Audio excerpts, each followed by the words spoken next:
Hi, students, and welcome back to the Sound of Science. Today, we are going to be talking about cellular fitness and what that means for overall species health. First thing I want to tackle is what's known as big idea number one, evolution. So, in AP biology, we actually have four big ideas, and we have been slowly discussing them. I just haven't pointed them out. Well, today I'm going to point one out, and this is the first one, evolution. The process of evolution drives the diversity and unity of life. Okay. In simple terms, an individual's fitness is going to be based on its ability to survive and reproduce. Okay. So, organisms that have better traits or are better adapted to their environment are more likely to survive and pass those traits on to their offspring. This keeps those traits in the population.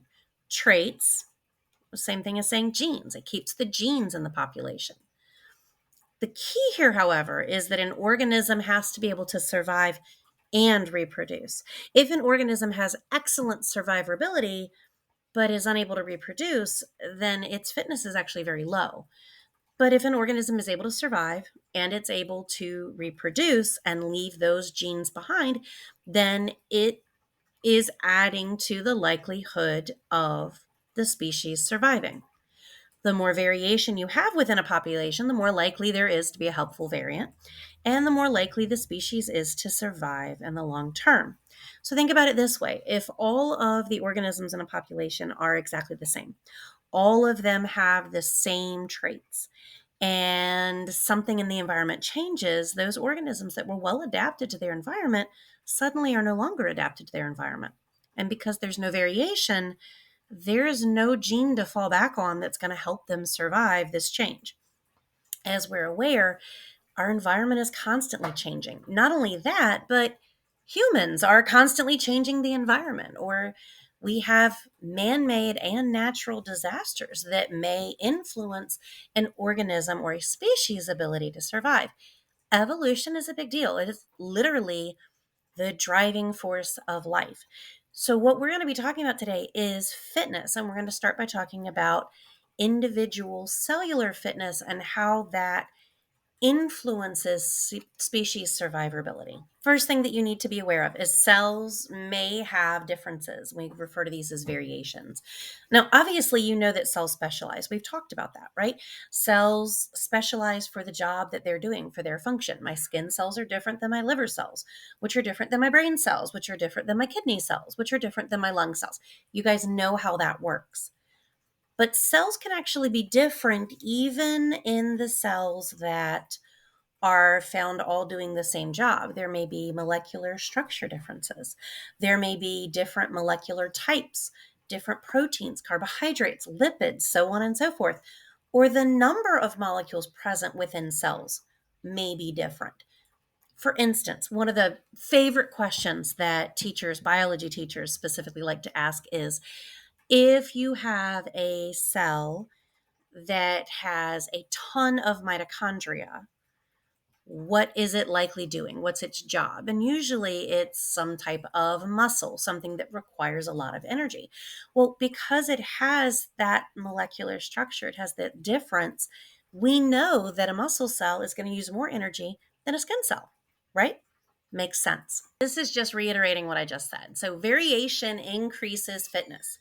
So, an individual's fitness, of course, like we said, is an organism's ability to survive and reproduce. You have to have both of those components. This is going to contribute to the overall species fitness.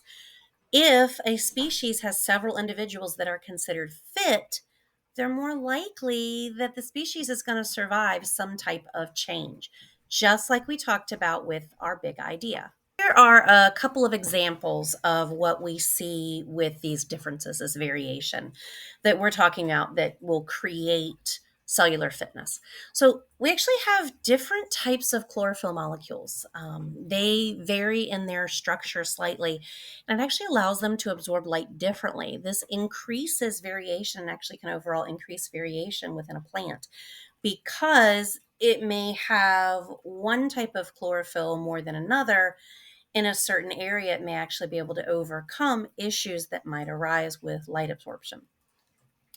Cell membranes of animal cells are actually pretty variable. They contain a lipid called cholesterol, which you've probably all heard of.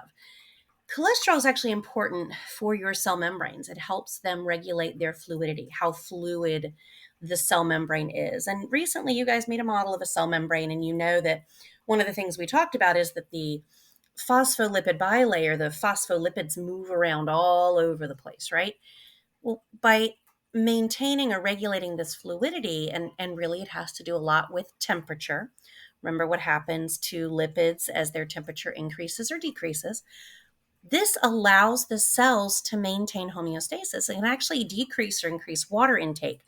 Specifically, we're thinking of decreasing water intake when necessary. Remember, when we talk about plant cells have that cell wall that helps prevent them from bursting if there is a hypotonic solution, right? Water's flooding into the cells, and we talked about how animal cells can lyse. Well, this cholesterol actually can help prevent that. And then finally, I'm going to talk about hemoglobin. Hemoglobin is obviously a globular protein. It's right there in the name. And there's two different types. We have hemoglobin A and hemoglobin F.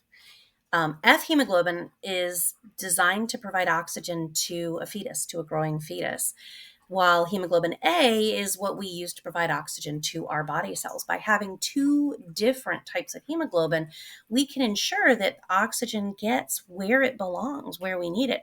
So not all oxygen will go to the fetus, but we ensure that the fetus, which remember, that's kind of the whole point of evolution, is that ability to reproduce, that fetus is going to get the oxygen that it needs. This has brought us to the end of the video. I know this is probably the shortest video I'm going to record all semester. Hopefully this explained that big idea of evolution. It explained fitness on a cellular level as opposed to just an organism level.